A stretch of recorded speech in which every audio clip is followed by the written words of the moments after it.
Salut le peuple vert, j'espère que vous allez bien. On est samedi, c'est match. Qui dit match dit avant-match. Petite info maintenant, les avant-matchs, je les ferai le vendredi, mais bon. Là, on va parler du match, du derby, si on peut placer un derby. 1 heure et demie de route sépare les deux villes. Donc dans cette vidéo, on va revenir sur l'adversaire, un petit peu en détail, sur notre semaine. Et après, je vais étaler ce que j'attends du match, ce que j'aimerais bien voir. Et il n'y a pas besoin d'un avant-match pour savoir que la victoire, elle est capitale. Je reviendrai sur le classement de la Ligue 2 actuelle aussi avant qu'on joue. Donc installe-toi, c'est parti pour cette vidéo. Petit point classement rapide, j'ai des équipes qui ont joué hier. On voit qu'on a 2 points sur le Red Star et 3, donc un match nul ne nous permettrait pas de reprendre la première place. C'est pour ça qu'il nous faut à tout prix une victoire et clairement ils sont à 6 points. On a noté que si Clermont gagne, il passe devant, donc potentiellement on peut être dixième. On peut potentiellement être dixième, mais bon, je pense qu'on a les cartes en main, on a les armes pour aller gagner là-bas.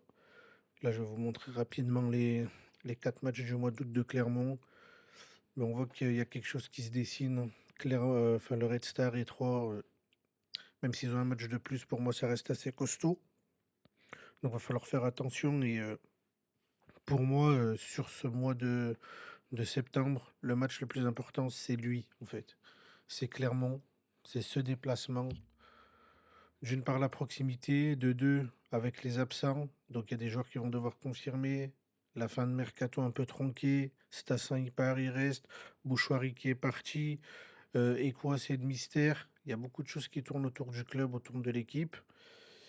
Et il faut mettre tout ça de côté et aller à Clermont. Et il faut les 3 points. Il faut les 3 points à tout prix pour reprendre la tête avant la réception de Reims. Restez focus sur Clermont, parce que vous allez voir que Clermont, c'est une équipe un peu difficile à bouger quand même. Voilà, quand je parlais d'une équipe difficile à bouger, voilà, Clermont, c'est 0 défaite, 3 nuls, une victoire. Mais il n'y a pas de défaite en fait. On peut l'analyser comme on veut. Ils n'ont pas perdu. Ils prennent pas beaucoup de buts. Enfin, ils en marquent pas beaucoup. 2 fois 0-0, dont un match contre 3, qui est dans le haut du classement, qui est devant nous. Déplacement à Laval, le dernier match, c'est 0-0.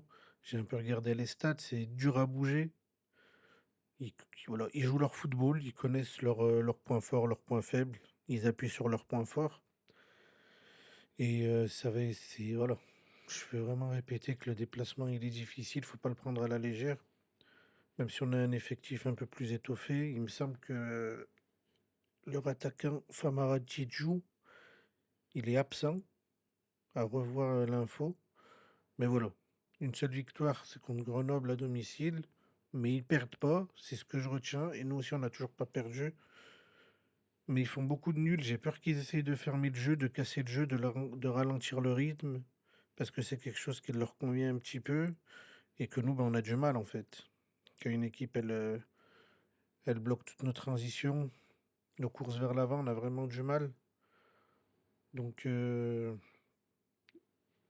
veux pas dire que je suis pas serein. Je vais pas dire que je suis pas serein, mais je rentre dans le match, voilà, un peu, un peu perplexe, quoi. Même si on doit gagner, on est meilleur, mais enfin, on est meilleur. Sur les derniers matchs, on l'a pas vraiment montré, sur les 2 derniers matchs. Mais voilà, là, il y a eu la trêve, il y a des joueurs qui sont partis, d'autres qui sont revenus, d'autres qui sont restés à l'étroit, qui ont pu s'entraîner, qui ont pu améliorer la dynamique du groupe. Voilà, il faut emballer le match. On a du mal à l'extérieur, donc voilà, faut emballer le match, faut pas leur laisser de chance. Faut jouer notre jeu, rythme élevé, récupération assez haute. On peut les gêner, mais il faut surtout pas les laisser nous endormir, parce que je pense que c'est ce qu'ils attendent eux. Et pourquoi pas sur une contre-attaque, aller mettre un petit but et gagner 1-0. Donc victoire importante. Et voilà, là on va voir les clés du match, hein. Donc voilà, là je vous mets le groupe et ma compo probable. Donc le groupe, comme l'avait annoncé Orneland, je sais pas si vous avez vu le short YouTube. Mouefek, qu'il était forfait. Donc à la conférence de presse de jeudi, il nous l'a annoncé. Et Tardieu et Jabert, ben, ils étaient incertains, donc finalement ils sont là. Et il avait pas parlé de Davitashvili, mais Davitashvili est absent. Donc on n'a pas de communication dessus.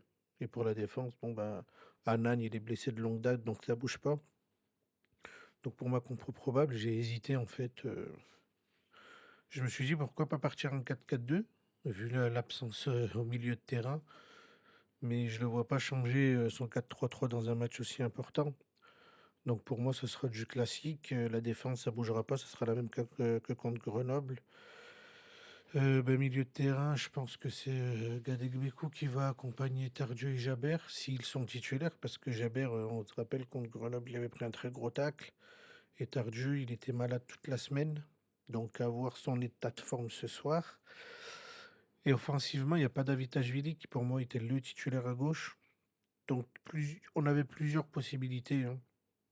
Titulariser Ben Holt, titulariser Dufus à gauche, mais si tu mets Dufus à gauche et Stassin dans l'axe, il va te manquer, une cartouche offensive, le remplacement, si les choses se passent mal, bah, tu pas un Dufus frais, tu auras un Dufus sur la durée. Donc je partirais plutôt sur le 4-3-3 de base, mais avec Boakye à gauche, Cardona à droite. Après ils peuvent changer et Stassin en neuf. Comme ça, bah, si voilà, si on veut du 109, on fait rentrer Dufus quoi et heu et il peut apporter son impact. Après peut-être qu'il va être titu, je sais pas. Moi je le vois comme ça. Et pour moi, la clé du match, ça va être notre milieu. Comment Clermont va gêner Tardieu-Jabert? Parce qu'on le voit sur les derniers matchs que quand on coupe la ligne de transition de Jabert, c'est un peu plus compliqué. Et l'absence de Moefek, elle va être impactante, hein. Parce que pour moi, il faisait un début de saison incroyable. Et je l'ai dit sur plusieurs vidéos, mais pour moi, c'était l'homme du mois d'août. Donc à voir comment notre milieu bah, va se comporter. Un peu de manque d'automatisme. Donc on va voir comment notre jeune de 18 ans rentre, si c'est lui titulaire. Après, peut-être qu'il peut mettre Ben Hall dans MC aussi. Il peut jouer en 4-4. Enfin, il a. Voilà. Je suis pas le coach, hein, sinon ça serait trop facile. Mais pour moi, la compo la plus, je vais pas dire viable, mais la plus probable, c'est celle-là, hein. On verra à 19h. Et je mets Stassin en neuf. J'aurais pu mettre Dufus et faire rentrer Stassin, mais j'envoie Stassin. Et j'aimerais que, voilà, il y ait une interview où on ait des questions-réponses sur sa fin de mercato, sur lui, ses envies, sur ses motivations. Et voilà, on a besoin, en fait, de savoir si notre attaquant phare, il va être à 100%. Est-ce qu'il y a de l'amertume? Est-ce qu'il y a des regrets? Est-ce qu'il y a de la rancœur envers les dirigeants? Parce que son transfert était quasiment fait et nous, on en a demandé beaucoup plus de dernière minute. Donc, il peut, nous en vouloir, enfin nous en vouloir, il peut en vouloir aux dirigeants, hein. C'est, voilà, c'est humain. C'est humain, c'est humain, donc, voilà et je parle pas beaucoup de la défense parce que pour moi, on est très, très bon défensivement. Si on fait pas d'erreurs, voilà, si on donne pas les buts, c'est dur de venir nous marquer des buts et Lamba, Nadé, voilà, c'est, taille patron les 2. Bernard, il va apporter son calme et Ferreira, bon, bah, pardon, Ferreira, on n'en parle pas, hein, on n'en parle plus, hein. Il est tout bonnement incroyable, donc voilà, donc mon score, je sais pas. Si on gagne 1-0, c'est incroyable. Je sais pas si tu penses pas qu'il va y avoir un gros score. Clairement, c'est vraiment un bon bloc. Donc 1-0, je prends, éviter les blessures et surtout montrer la manière parce que sur les derniers matchs, on était un peu fébrile. On joue sur, nos qualités, mais on les appuie pas en fait. Donc voilà. Donc maintenant, bah, match important à Clermont. Petite victoire 1-0. J'aimerais bien un but pardon, de Stassin pour lancer sa saison. Je pense qu'il en a besoin. Il a besoin de confiance, il a besoin de rythme, il a besoin de marquer. C'est le match parfait, match à enjeu, match difficile. Qui dit match difficile dit grand attaquant. Donc voilà. Donc voilà, voilà. Vous dites-moi vos pronos. Et à 19h, il y aura le short de la compo. Il y a le TikTok aussi, n'hésitez pas, il est dans la description. Donnez-moi votre prono. On veut tous la même chose de toute façon. De toute façon, une victoire de l'AS Saint-Étienne dans ce qu'on peut appeler un derby en attendant. Bonne vidéo, bon match et à bientôt.